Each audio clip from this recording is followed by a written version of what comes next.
Hi, welcome to Potato Fire Reviews. Today I'll be talking about the WiiM Ultra, which is essentially a streamer and preamplifier. This is undoubtedly the most affordable product of its kind, and I pre-ordered it after it was revealed. In this video, I won't go through all the features because there are so many.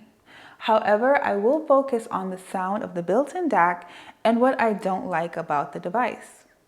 I use the WiiM Ultra with my Arkham SA20 integrated amplifier and KEF R3 Metas for music purposes, and these are some of the downsides. The sound produced by the WiiM Ultra using its built-in ESS SABRE DAC isn't clear. I would describe it as congested with a minor soundstage. Mid-range was a bit cloudy, while high notes were a tad lacking. I connected the Ultra to an external $220 SMSL DO100 Pro DAC, and the sound produced significantly improved, such as more clarity, bigger soundstage, improved dynamics, and tighter bass. I would rather balance XLR output connectors on the WiiM Ultra instead of a phono preamp. The phono preamp on the Ultra is bottom line basic. From my experience, most lower cost turntables come with a built-in preamp, while the luxurious ones do not. I don't think someone who has a turntable that costs more than $2,000 will use the built-in phono preamp on the Ultra.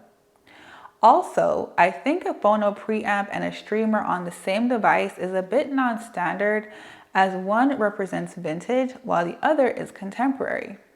I was considering upgrading my integrated amplifier to a powerful standalone powered amplifier with XLR connectors, and using the Ultra would have been a match made in heaven. The screen or display is small and there is not adequate built-in display graphics. I was excited about the WiiM Ultra 3.5-inch touchscreen display, but after the first few days, I didn't really use it unless it was absolutely necessary, as it's easier to navigate using the WiiM Home app from my phone.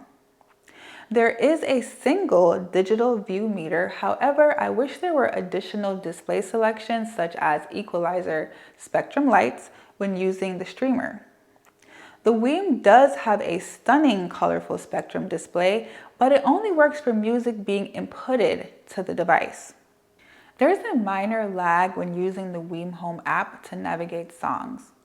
I stream music to the Ultra from an iPhone using Tidal, and there's about a 2-second latency issue.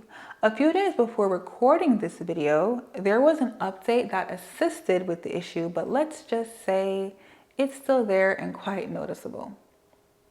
You cannot turn the device off from the Home app. This is a minor complaint because the Ultra does have standby mode. However, I wish there was a power option on the app. I have a lot of remotes in my living room, and having a power button on the app would be very convenient. Overall, I think the WiiM Ultra is a wonderful product, and I appreciate the low price, especially in this irrational economy. This is my third WiiM device, and I will continue to buy their gear simply because I think the manufacturer cares about customer complaints.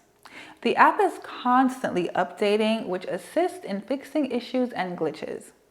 I think the Ultra is for someone who needs modern capabilities and does not want a cluster of devices or wires. However, if you are only using a WiiM device for audio streaming and desire a further rich and clean sound, I would buy the WiiM Pro and an external DAC. I did do a side-by-side A/B comparison between the WiiM Ultra and WiiM Pro, and it was obvious that an external DAC produced substantial results. With the Pro, I used a recently released SMSL DO100 Pro DAC, which has dual ESS chips. WiiM Pro and SMSL DAC was $250, while WiiM Ultra was $230. I don't use AirPlay, but I assume another drawback of the Ultra is no Apple AirPlay support. However, oddly, its room calibration only uses an iPhone. To see more videos like this, consider subscribing.